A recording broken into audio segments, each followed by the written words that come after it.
अब तक आंदोलन में 54वां दिन है आंदोलन को और 70 से ज़्यादा किसान शहीद हो गए। माननीय प्रधानमंत्री जी को हो सकता है 54वें दिन में ये पता ना चला हो कि धरना चल रहा है, और कोरोना से जो लोग मरे हैं उनका दुख हमें भी है कि नहीं मरने चाहिए थे, पर जो किसान मरे हैं, जो 54 दिन से यहाँ बैठे हैं, उनका दर्द शायद प्रधानमंत्री जी को ना पहुँचा हो। और सरकार जैसे सुनने में आ रहा है किसानों को आतंकवादी बता रही है, जांच कराई है, NIA की टीम लगी हुई है। सरकार को आज 54वें दिन ही ये पता चला कि आतंकवादी है किसान। जिस दिन पहला धरना चल रहा 25 तारीख में, उस दिन सरकार जांच कराती। सरकार किसानों को डरा के थका के भगाना चाहती है। जब तक तीनों कानून वापस नहीं हो जाएंगे और MSP पे हमें सरकारी गारंटी नहीं मिल जाएगी, कोई भी किसान यहाँ से जाने वाला नहीं है।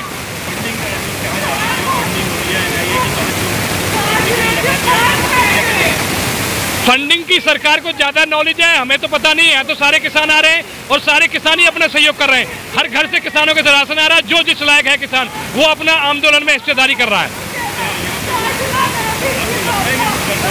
कोई गड़बड़ नहीं है और सरकार अपनी मंशा साफ करे।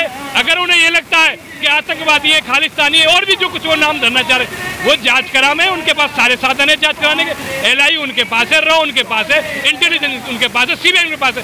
भाई उनके अधिकारी कर क्या रहे हैं? जब यहाँ आतंकवादी आंदोलन में है तो 54 दिन से सरकार कर क्या रही है? जांच कराए और बताए। 26 तारीख में रहलचल चली रही है डेली। माननीय राकेश टिकैत जी ने आह्वान कर ही दिया है 1 लाख ट्रैक्टर पर। किसान ये करें साहब 10 लाख ट्रैक्टर और 15 करोड़ किसान जनपद में जाएंगे। एक तरफ टैंक चलेंगे और एक तरफ ट्रैक्टर चलेंगे।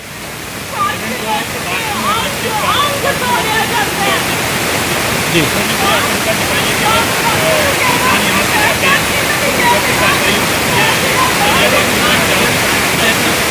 भाई किसान तो पूरा मन बना के आया है। किसान पूरा मन बना के आया है। उसे या तो जेल जाएगा या कानून वापस होंगे या वो सरकार के द्वारा उन्हें मारा जाए।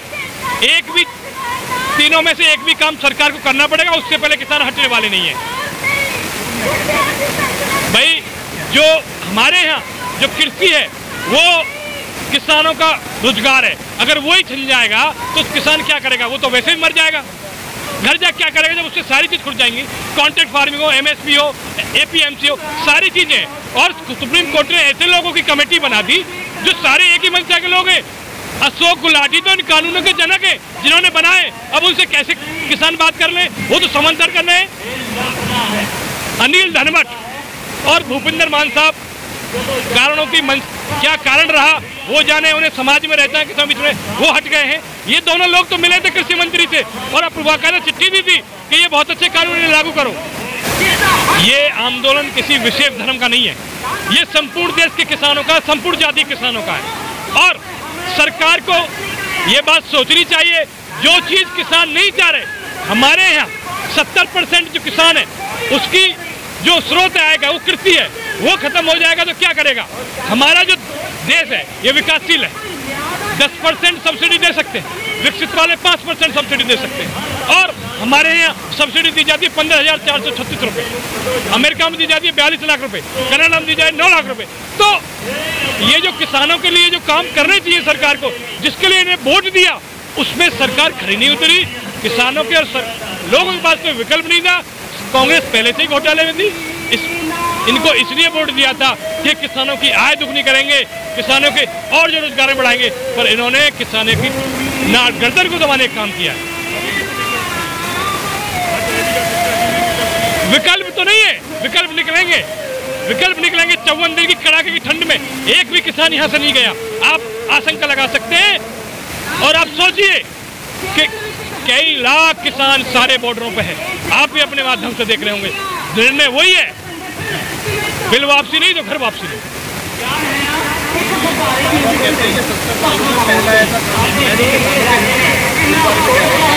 विश्व में पेट्रोल के दाम भारत में इतने बढ़े कि आजादी से और अब तक किसी में नहीं बढ़े।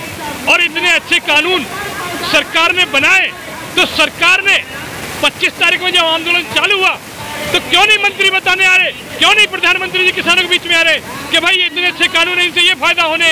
2-2 हज़ार रुपए दिए, 1800 करोड़ रुपए 25 तारीख में दिए, 500 करोड़ रुपए खर्च किए, 1900 प्रोग्राम किए, उसे दिखाने के